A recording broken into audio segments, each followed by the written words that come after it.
O God, my God, I beg of thee by the ocean of thy healing, and by the splendors of the day star of thy grace, and by thy name through which thou didst subdue thy servants, and by the pervasive power of thy most exalted word, and the potency of thy most august pen, and by thy mercy that hath preceded the creation of all who are in heaven and on earth, to purge me with the waters of thy bounty from every affliction and disorder, and from all weakness and feebleness.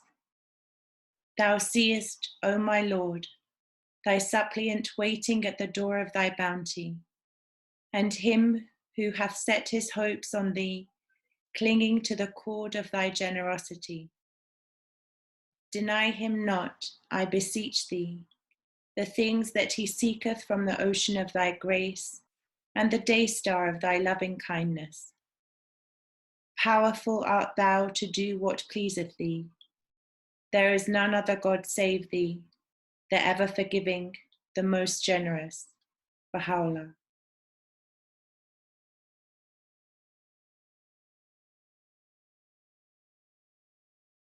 A very, very warm welcome to each and every one of you. Ladies and gentlemen, we get to continue studying none other than God Passes By, one of the best books there, which deals with the first 100 years of the Baha'i era. As per usual, I'm going to do a recap of what we've covered in our last session. The Guardian has described this, the bloodiest period of the first Baha'i century. When the attempt was made on the life of the Shah, when everything was falling down, this was a really difficult period. He talks about how Muhammad Shah, the king, had refused meeting the Bab. He talks about Nasruddin Shah as well, who was a prince, who wasn't favourable to the Bab, and then as a king, things just got worse and worse and worse. It just kept perpetuating and getting a lot better. So Nasruddin Shah was also against him. We spoke about the Mu'tamar Dawla Manuchar Khan, who was the governor of Isfahan. Most of the letters of the living had by this point fallen. The hierarchy that the Bab had brought in about these mirrors, guides, and witnesses, these different levels of Babis, they had basically all been wiped out. People were being killed, massacres had started. He talks about Turkey and India, how Sayda, Hindi, and Ali Bastami had gone to these two places, but they didn't really yield much fruit.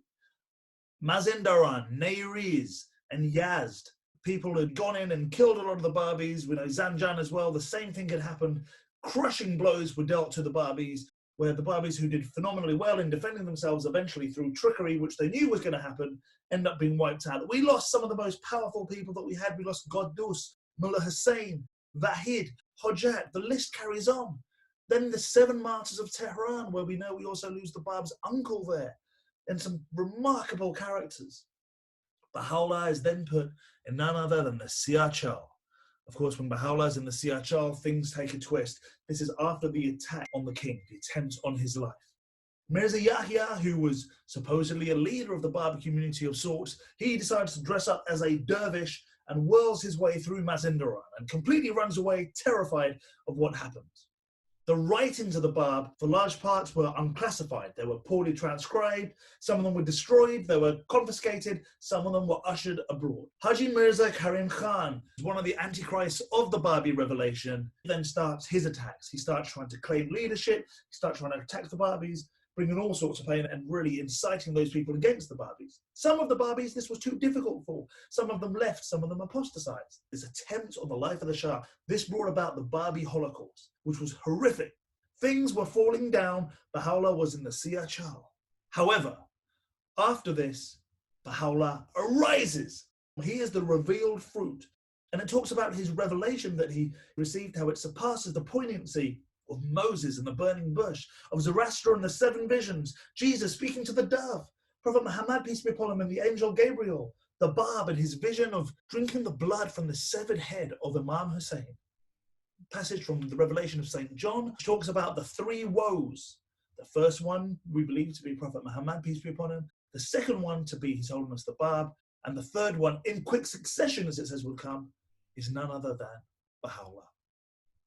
You could say that he's the return of the Imam Hussein for Shi'is, as according to many of the quotes in the prophecies in the Bahar al-Anwar. You can say for the Sunnis, perhaps the spirits of God. You can say the brightest star, as it talks about in the Revelation of St. John 12:2. in the third vahed of the Kitab Bayan, chapter 16, he mentions Baha'u'llah's name. So there are many great signs. We know that the judge, as it speaks about in Isaiah, the lawgiver, the redeemer of all mankind, the everlasting Father, the Lord of hosts with his 10,000 saints, in Deuteronomy, all of these things again are pointing to none other than the coming of this great light. We know that in the book of Daniel, it talks about the abomination of desolations and the edict of tolerance, which took place in 1844, allowed the Jews to return back to the Mother Temple in Jerusalem. So all of these signs had been given, these prophecies had been given, they are being fulfilled, but the Bab has fulfilled some, Baha'u'llah has fulfilled some. It's just really boiling up and building up. To the Zoroastrians, we believe him to be the return of Shah Bahram. To the Buddhas, the fifth Buddha, Buddha Maitreya. In the Bhagavad Gita, the 10th avatar. The list goes on. For the Christians, obviously, the return of Christ. He's the prince of this world, the comforter. For the Hindus, Krishna. The list goes on and on and on. It's quite remarkable. And then in Acts of the Apostle, right near the end, we talk about how the times of refreshing are going to be here. The times of restitution of all things which God hath spoken of by the mouth of his holy utterance. So it's amazing how things are going to be rejuvenated, things are going to switch up. This is the claim that's being made. Baha'u'llah is stepping up to the plate. He is arising and he is going to take care of this. We'd also spoken about this hin. If you remember, hin was a reference to the year 68 that Sheikh Ahmad spoke about. Hin meaning literally after a while, but if you look at the abjad of each of the letters, put them together, it comes to 68. So again, this is a reference to what happens to Baha'u'llah when he's in the Siyah. We know 2 months were spent in 68, 2 months in 69. So this 4-month period, the year basically cuts it in half. And then that's when Baha'u'llah has his vision in the Siyah. So lots of exciting things that we've discussed. Sorry, 68 of which calendar? The Hijra calendar. Hijri calendar. Thank you. To him, Muhammad, the apostle of God, had alluded in his book as the great announcement, and declared his day to be the day whereon God will come down, overshadowed with clouds. The day whereon thy Lord shall come, and the angels rank on rank, and the Spirit shall arise, and the angels should be ranged in order. His advent, he in that book, in a surah said to have been termed by him the heart of the Quran, had foreshadowed as that of the third messenger sent down to strengthen the two who preceded him.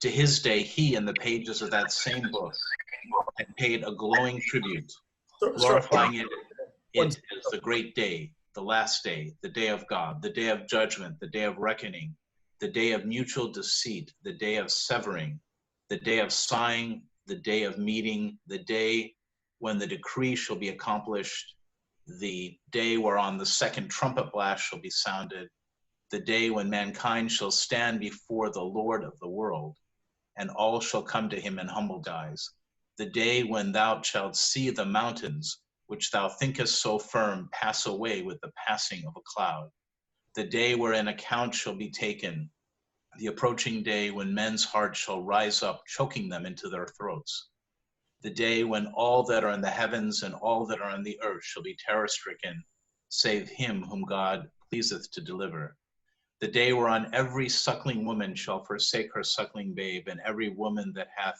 a burden in her womb shall cast her burden, the day when the earth shall shine with the light of her Lord, and the book shall be set, and the prophet shall be brought up, and the witnesses, and judgment shall be given between them with equity, and none shall be wronged. The plenitude of his glory the apostle of God had, moreover, as attested by Baha'u'llah himself, compared to the full moon on its 14th night.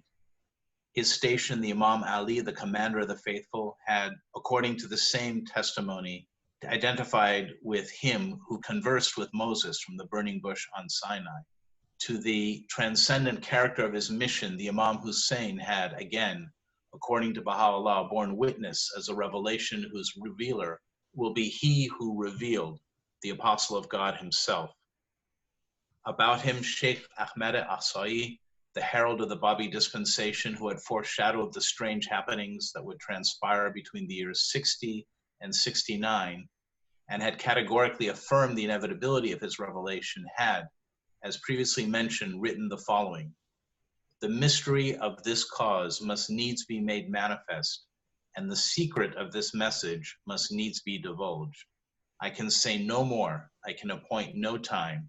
His cause will be made known after Hin 68, i.e. after a while.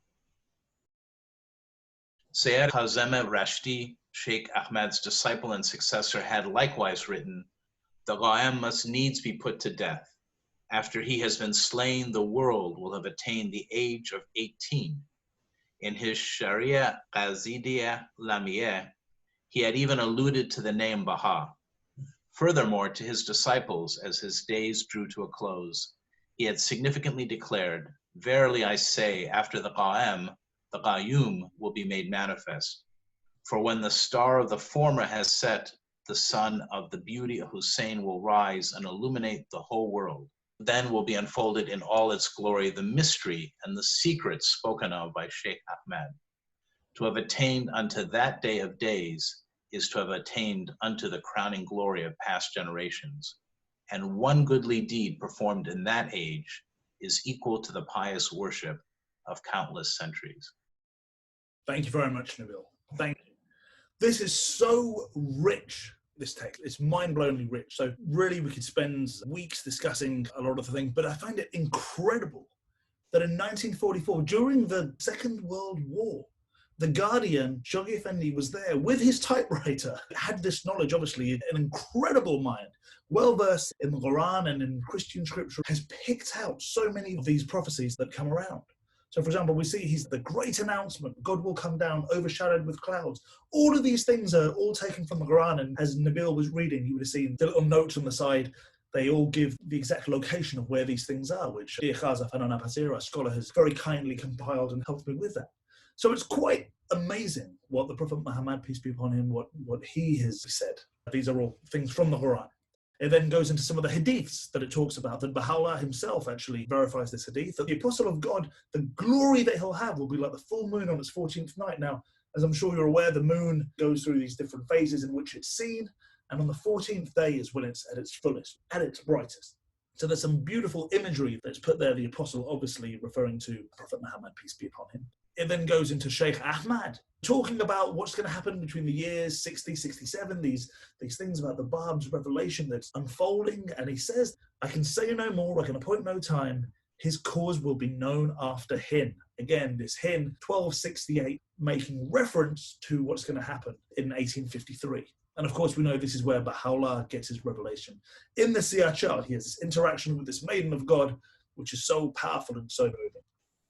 We then hear from Sayyid Kazem Rashti, who talks about 18 years that the revelation of the Bab and his teachings, his faith, will stay relevant for that period of time. Until afterwards, the 19th, that's when Baha'u'llah will come and will abrogate some of the laws. We then have this as well from Sayyid Kazim, who says, verily I say, after the Qa'im, the one who will arise to the Bab, the Qayyum, the self-subsisting, will be made manifest. Again, we're going to look at the Abjad system, my favorite thing. If you were to take the difference between the word Qa'im and Qayyum, Qayyum has an Abjad value of 156. If you were to minus 19 from 156, you'll get the value for Qa'im. So there's exactly a difference of 19 between the Abjad of these two things. So there's a little hint there saying that it will be 19 years after that Baha'u'llah will make it known that he's appeared. So some very interesting things, little subtle signs that are put in there, some elliptical signs that Sayyid Qasim is putting in. Now there's a lot of knowledge that they had. I don't know how they had this knowledge. A lot of it comes from hadiths, it comes from the Quran and obviously from all these other faiths. But predominantly we're in Iran where the majority of them are Shia Muslims. He's known as the mystery and the secret spoken by Sheikh Ahmad. And then this bit here is beautiful as well. To attain unto that day is to have attained the crowning glory of past generations. And one goodly deed performed in that age is equal to the pious worship of countless centuries. So the Guardian really is taking a lot of these things and he's just raising the station of Baha'u'llah, showing us how powerful and how amazing it is. Dave, 1 minute. Hello? Hello, hi. Can I ask a question? Yes. What is the meaning of the world will have attained the age of 18? So very good question. So the world will have attained the age of 18. From what I understand, Sheikh Ahmad in his book, Shahra Qasidiyya Lamiyah, he actually explains a bit more, and the Guardian is kind of summarizing a little bit of what this is talking about. But it's what I was saying earlier, that basically the Ga'em will come and his ministry essentially will go on for 19 years. And in the 19th year, that's when Baha'u'llah will come in with his faith. It will get to the age of 18, and then that change will be brought around. Thank you. Okay, thank you. What does Gayum mean again, please? Gayum is the self-subsisting. Thank you. This also, interestingly, Sandra, we've discussed a few times this commentary on the Surah of Joseph, which when His Holiness the Bab writes the story of Joseph, instead of calling it the story of Joseph, he calls it the Gayum al-Azma. And the word Gayum has an abjad value. The letters, when you look at the value, it equals 156. Yusef, which is Joseph in Arabic, also has a value of 156. So this is part of the reason the Bab uses this term, Gayum, to make reference to say, look, this is equal to Joseph, equal to Yusef. The real Joseph is Baha'u'llah. So it's amazing the way these numbers are used. The Bab had no less significantly extolled him as the essence of being, as the remnant of God, as the omnipotent master, as the crimson, all-encompassing light, as Lord of the visible and invisible, as the sole object of all previous revelations, including the revelation of the Qa'im himself. He had formally designated him as he whom God shall make manifest, had alluded to him as the Abha horizon, wherein he himself lived and dwelt, had specifically recorded his title and eulogized his order in his best-known work, the Persian Bayan, had disclosed his name through his allusion to the son of Ali, a true and undoubted leader of men, had repeatedly, orally and in writing, fixed beyond the shadow of a doubt the time of his revelation, and warned his followers lest the Bayan and all that had been revealed therein should shut them out as by a veil from him.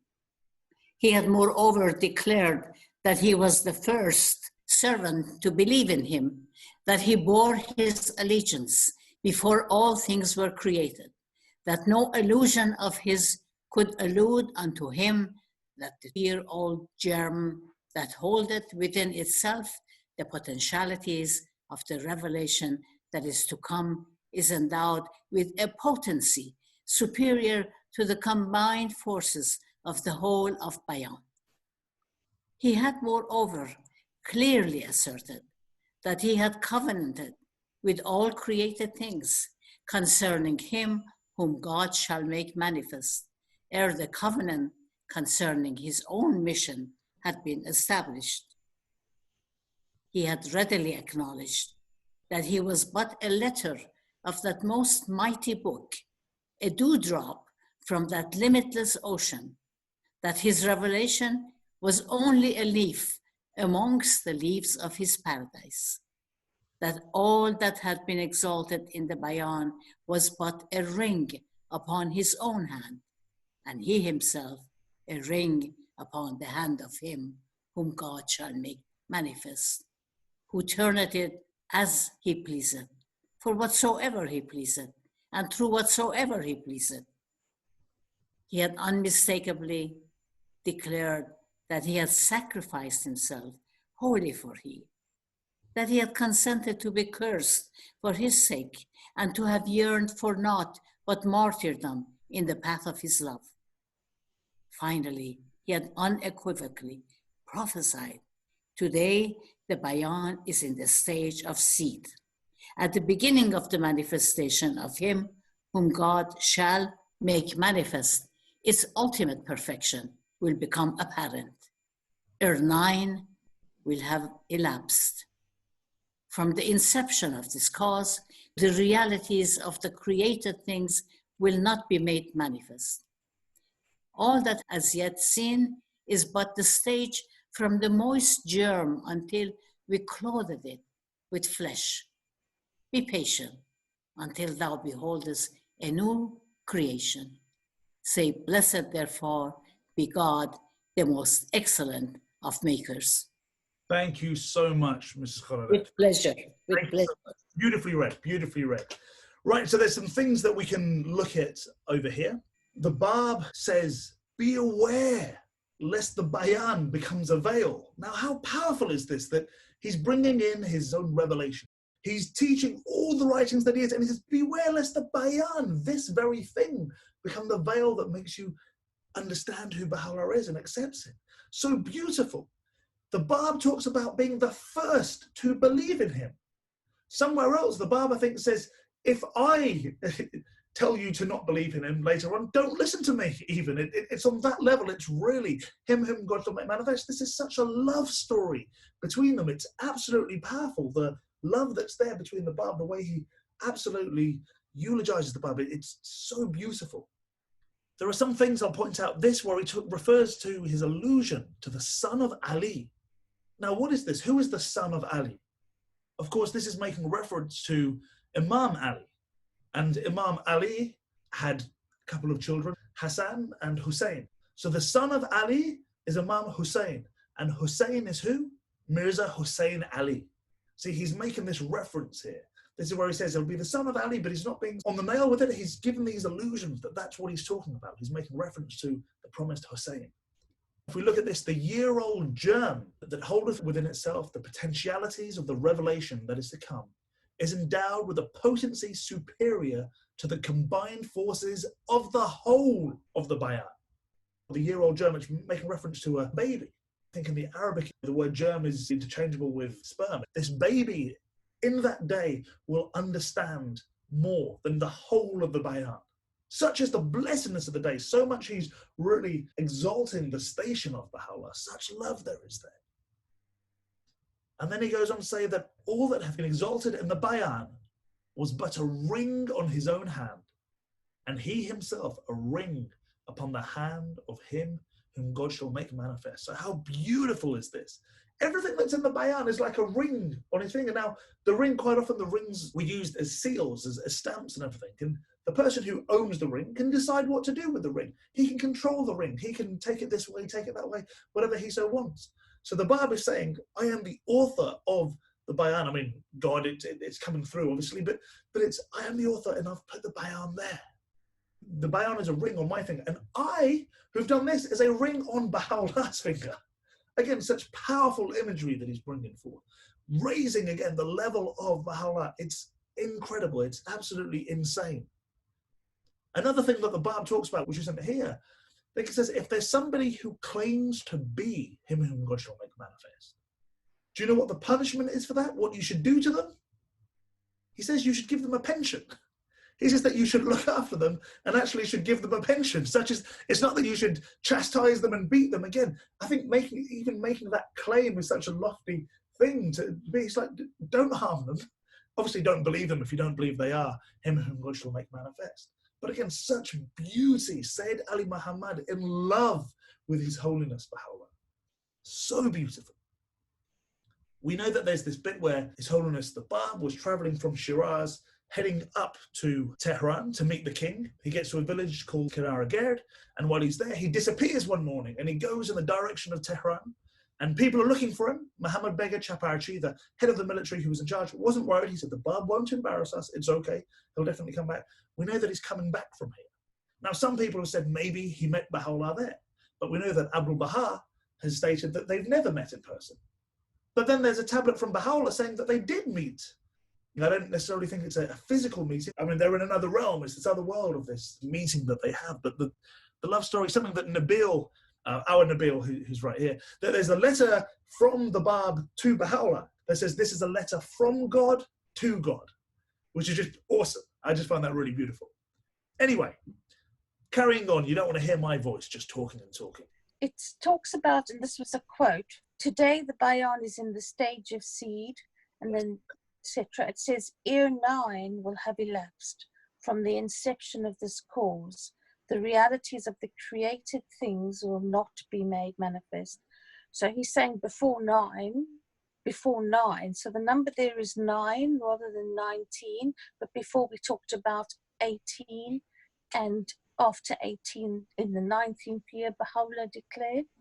So Can you explain if this was talking about something different? Absolutely. You've got a very sharp eye there, Sandra. Thank you so much for the question. So there's these two things. There's the number 9 and there's the number 19. 9 years after the declaration of the Bab, that's when Baha'u'llah has his revelation in the Siyar Chal. 1844 is when the Bab had his declaration. 1853 is when Baha'u'llah has this revelation. So Baha'u'llah at that point, in a sense, the conversation that he has with this maiden of heaven, maybe his inner reality, who knows exactly what that means. This is where Baha'u'llah is kind of in charge now. And from that moment, we know that he starts writing all these odes and these different things. So there are letters that he writes, a whole bunch of things that are written by His Holiness Baha'u'llah. So that's what the year 9 is referenced to. The year 19 is the point at which Baha'u'llah essentially declares. So we know when he's in Baghdad, he makes it known that he is him whom God shall make manifest. Before that, for a 10-year period, he's kind of under the radar. So that's why it talks about 9 and it talks about 19.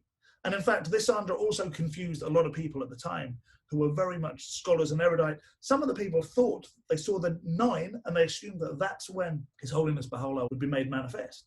So in the year 9, there were some people who just turned around and said, maybe it's me. Yep, it's me. I know. Well, I'm the one whom God shall make manifest. But then they realized, actually, no, it goes on and it explains that there's this 9 when the revelation would effectively hit him, and then 19 when he would reveal.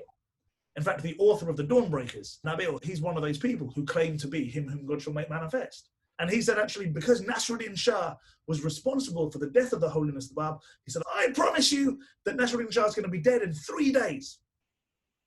On the 4th day, he sort of turned up and said, guys, I'm really sorry. I may have got this wrong. Maybe I'm not him whom God shall make manifest. Obviously, he then speaks to Baha'u'llah and follows Baha'u'llah to the T. Dave, I had a question about the part where it talks about his revelation was only a leaf amongst the leaves of his paradise.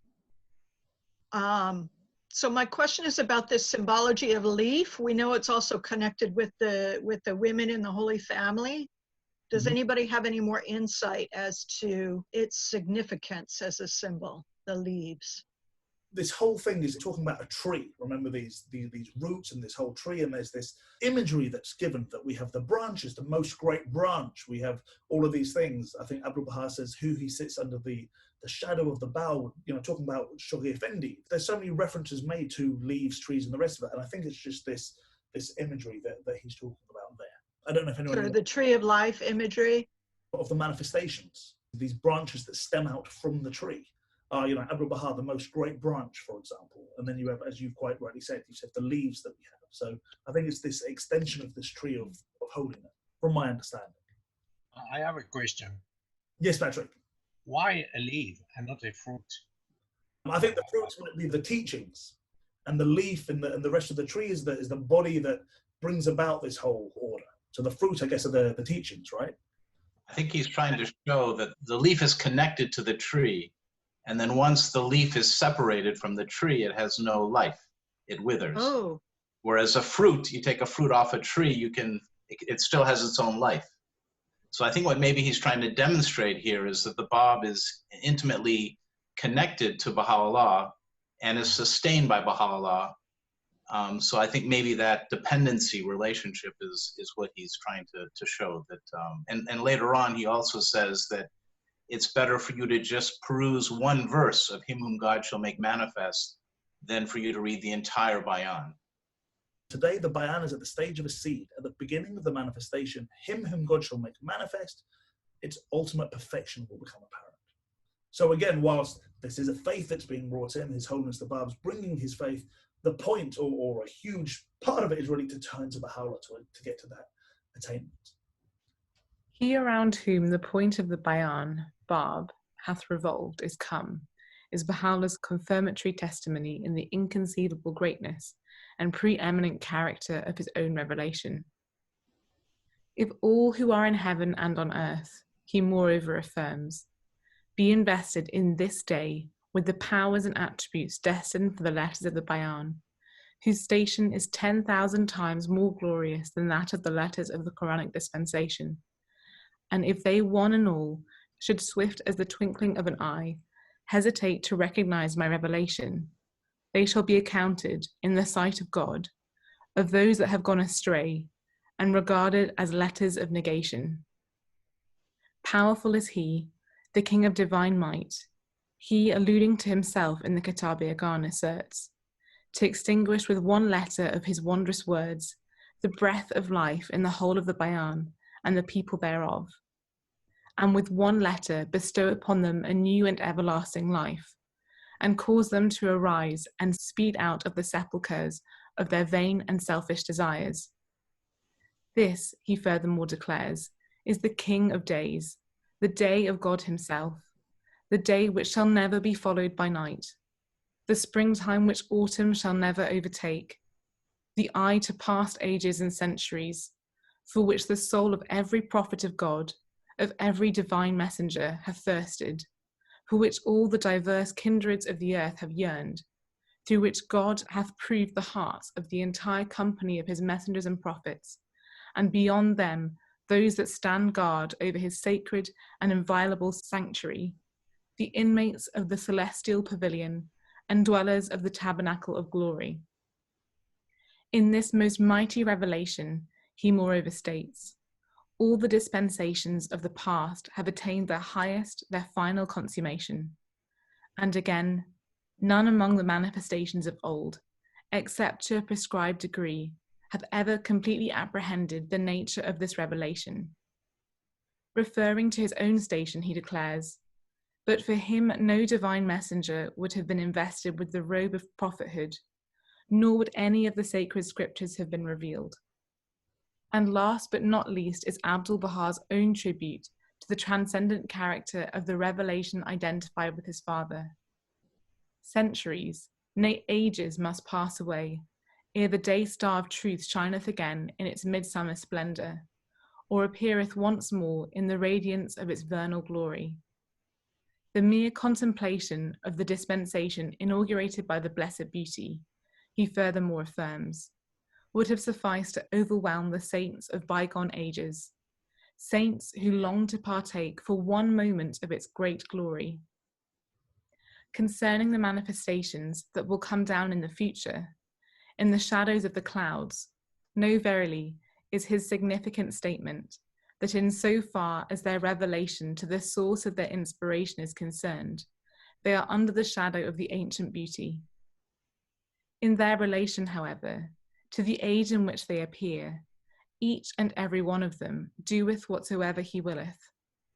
And finally stands this, his illuminating explanation, setting forth conclusively the true relationship between the revelation of Baha'u'llah and that of the Bab. The revelation of the Bab may be likened to the sun, its station corresponding to the first sign of the zodiac, the sign Aries, which the sun enters at the vernal equinox. The station of Baha'u'llah's revelation, on the other hand, is represented by the sign Leo, the sun's midsummer and highest station. By this is meant that this holy dispensation is illumined with the light of the Sun of Truth, shining from its most exalted station, and in the plenitude of its resplendency, its heat and glory. To attempt an exhaustive survey of the prophetic references to Baha'u'llah's revelation would indeed be an impossible task.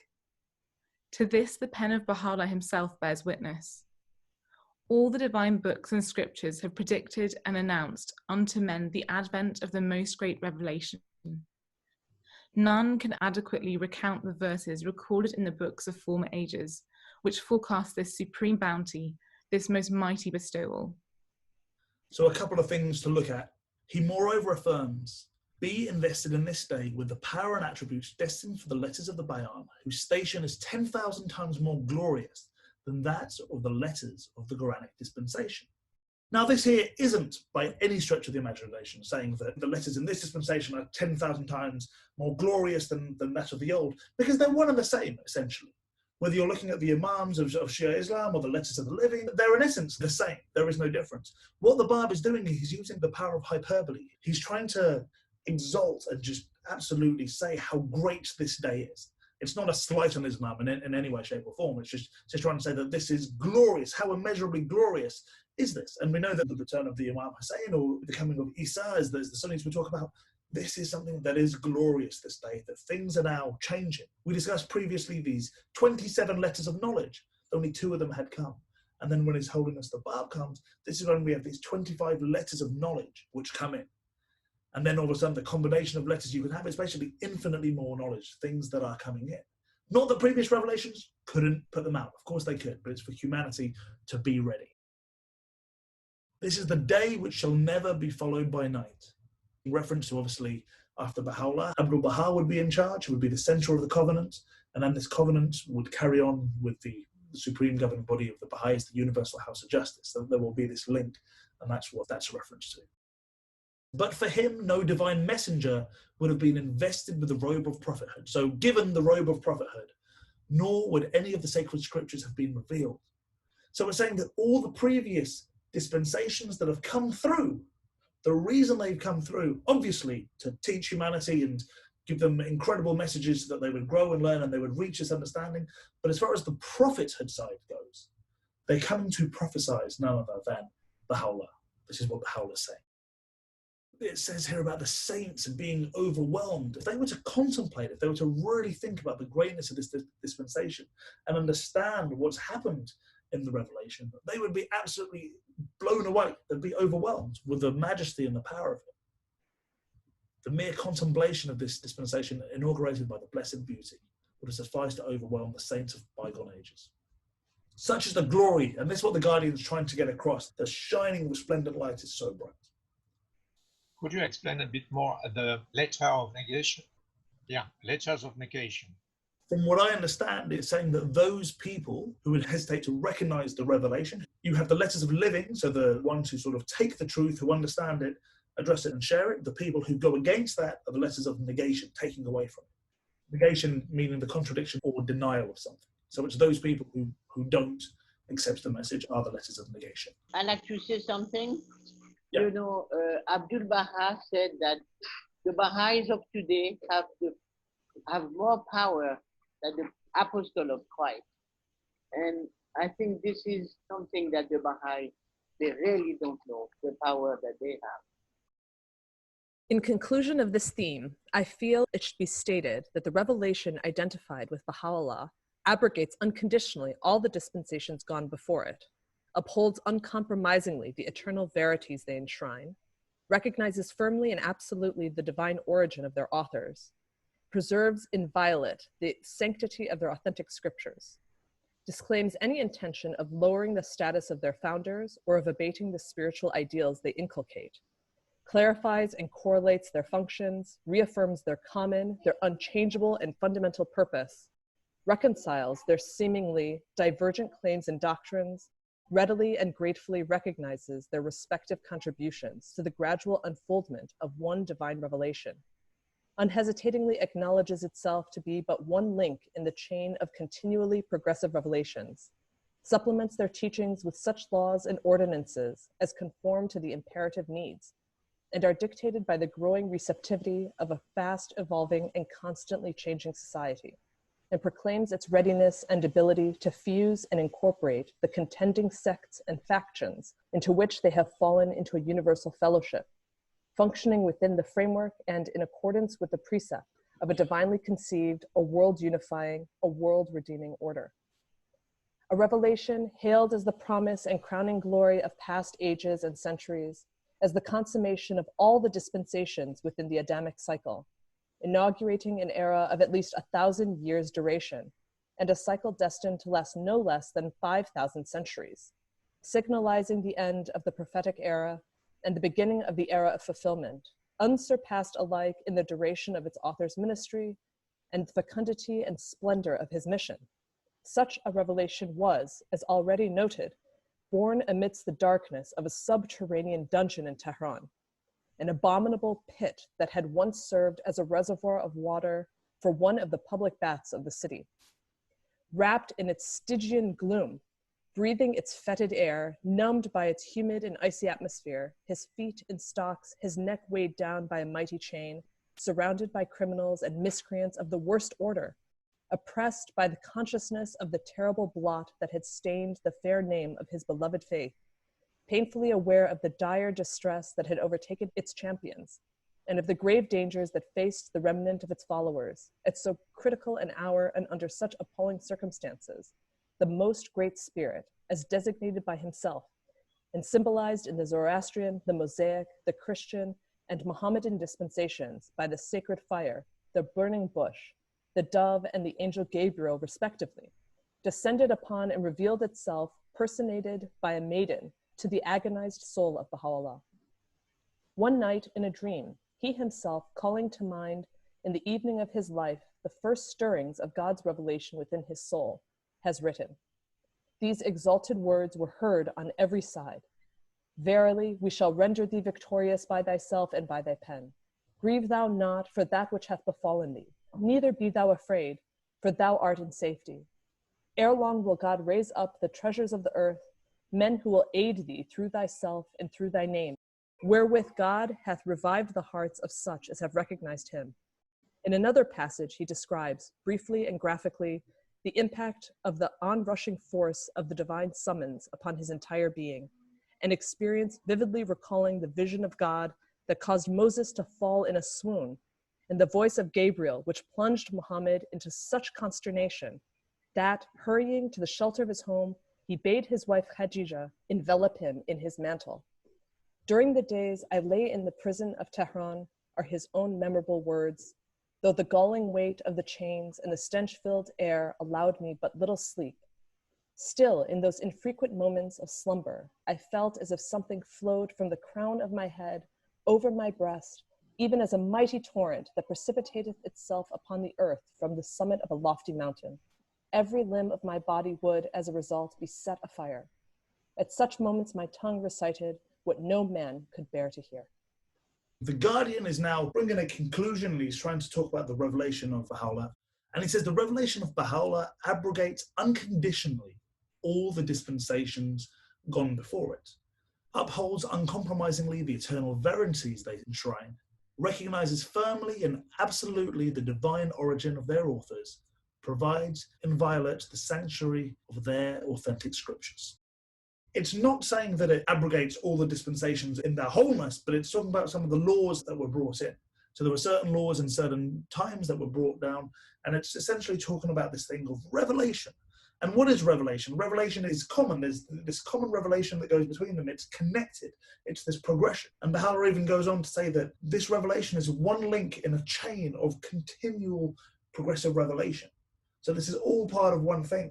He talks about the absolute divine origin of their authors, that their teachings were phenomenal, the verities in which they enshrine. So it's really, it's not a negation of the previous religions of that's it, we're getting rid of them. Not at all. It's adding to them. And this is what he says. Even his own revelation will be one part of a building block of this ever-progressing revelation here.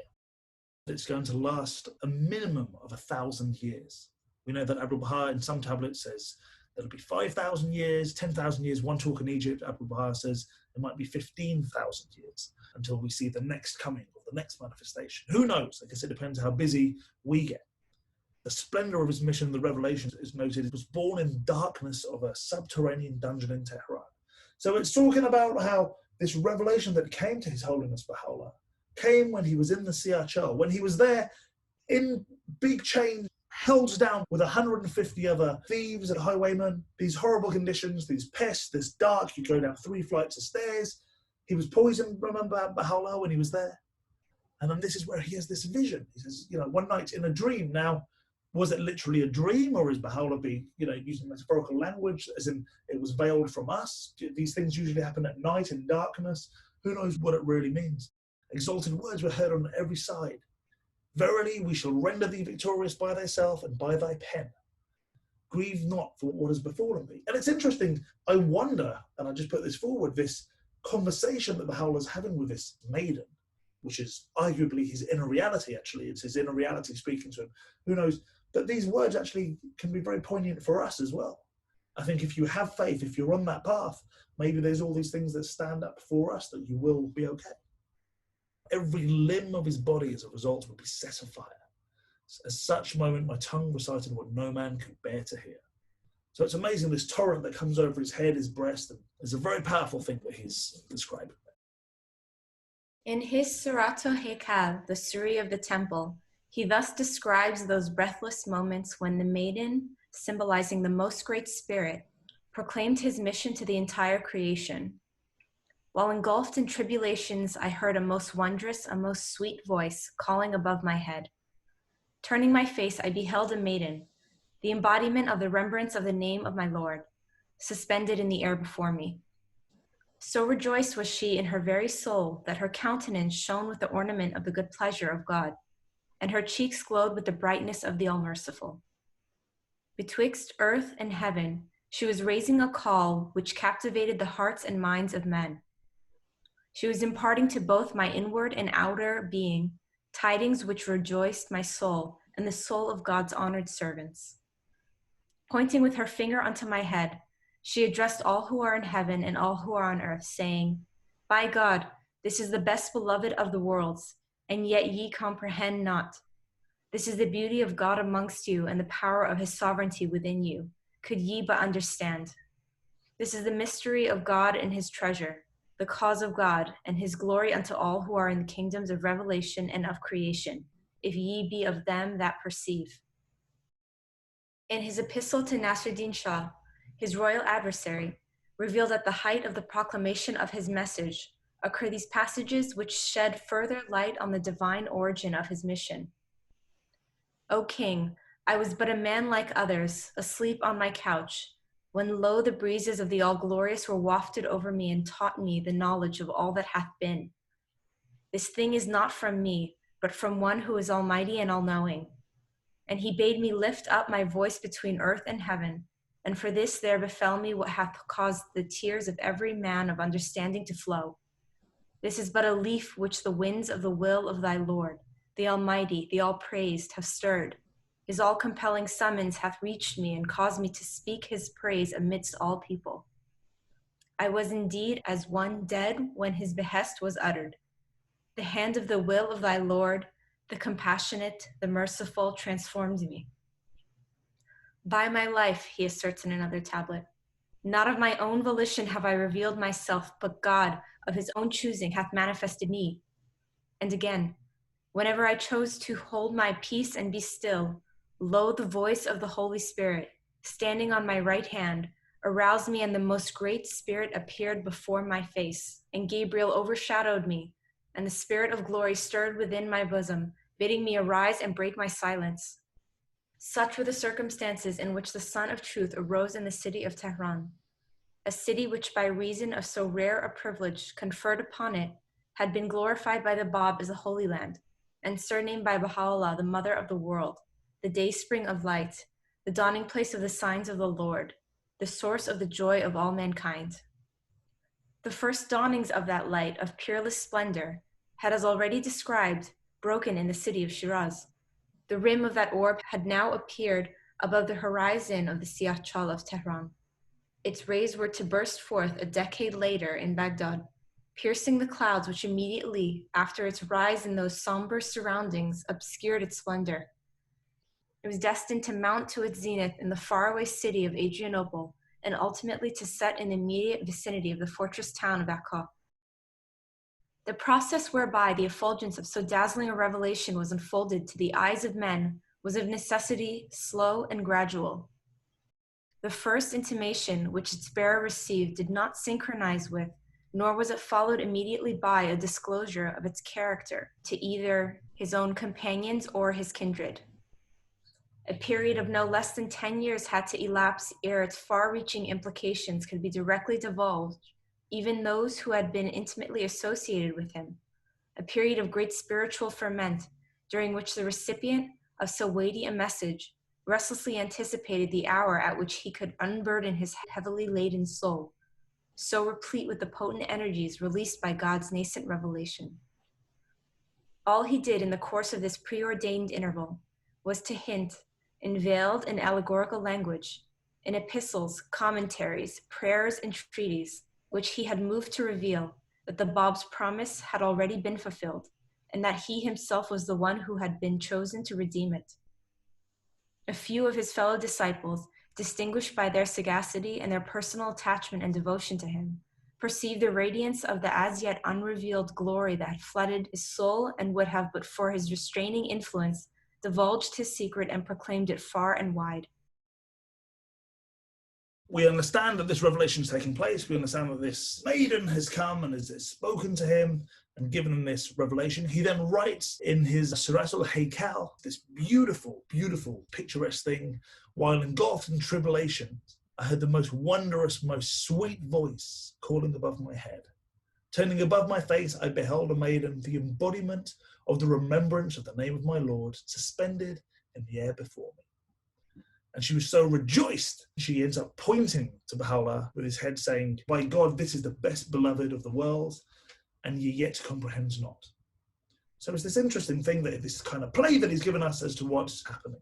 He then writes an epistle to Nasruddin Shah, the king who would cause the death of the Bab, and in it he lays down who he is, and he says, this isn't something that's come from me, this is something that was bestowed upon me. Not of my own volition have I revealed myself, but God of his choosing hath manifested in me. And something quite funny that I find, he says, whenever I chose to hold my peace and be still, lo, the voice of the Holy Spirit, standing on my right hand, aroused me. And the most great spirit appeared before my face, and Gabriel overshadowed me, and the spirit of glory stirred within my bosom, bidding me to arise and break my silence. Now, it was interesting how in the previous revelations there's one entity that arises, whether it's Gabriel that comes, or the burning bush, or whatever it is. But Baha'u'llah, for some reason, is naming 4 different essences, which of course is the same essence. This is just essence is the same. It's just using picturesque language and the rest of it. He has the angel Gabriel who's speaking to him, which obviously spoke to Prophet Muhammad, peace be upon him. We've got the spirit of glory. We've got the Holy Spirit, which is quite often referred to with Christian scriptures. So he's really being told, look, you must stand up and you must break the silence. For over a decade, Baha'u'llah didn't explain to people who he was. He had to keep his language quite veiled, and he had to do it kind of under the radar as things were taking place. Meanwhile, he's fighting the cause of the Babis, doing all he can to raise people up around him. People were completely lost, you have to understand. The Bab has gone. Everyone who's anybody, seemingly, has disappeared. And then you have Baha'u'llah here, who's trying to hold the fort together and make sure that there's no divisions, and of course you have people attacking and causing all sorts of problems. Haji Mirza Karim Khan trying to do his work. It was only as Baha'u'llah, as he's leaving Baghdad, does he declare who he is. He reaches his zenith, it says, his height, in the city of Adrianople. Now, Adrianople is a place in Turkey called Edirne. If we look at our map of Turkey, we'll come all the way close to Bulgaria, and then we'll have Adrianople. Baha'u'llah, of course, spent some time in Istanbul, in the capital first, and Constantinople, then went on to Adrianople. So this brings us to the end of the chapter, the first chapter of the second period. It's a very, very rich chapter. The initial calamities have happened with the Bab's revelation. The Bab's gone, the 7 martyrs are gone, the battles have happened, Tahireh's gone, all these lights have seemingly gone, and Baha'u'llah is now like a fresh flower sort of coming up and taking it on. From what the Bab says, the point of his revelation, or one of the huge points, was people to turn to Baha'u'llah. Dave, I just realized I don't know the story of how the Bab received his revelation in this kind of detail. Do we know how the circumstances compare or anything like that? So the Bab has this vision, this dream, where he sees the severed head of Imam Hussein, the 3rd Imam of Shia Islam, and he drinks from the blood of that. It doesn't sound like he was under the kind of duress that Baha'u'llah was. No, the Bab had this a year before he declared his mission. At the time, nobody was troubling him or anything like that, no. He wasn't under attack or anything. His wife recognized the spirit within him. Sayyid Kazim, we know when he's in Karbala, he's attending some of the classes of Sayyid Kazim, and Sayyid Kazim just recognizes exactly who he is. So it's not a case of once they have this revelation, do they then suddenly become this person. It's almost in a reality sense of, okay, go, now is the time to start revealing. There are certain things that are preordained.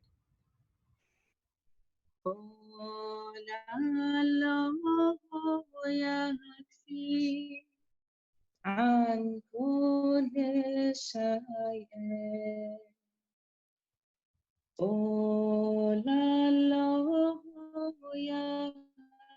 يكفي عن كل شيء وعلى الله فليتوكل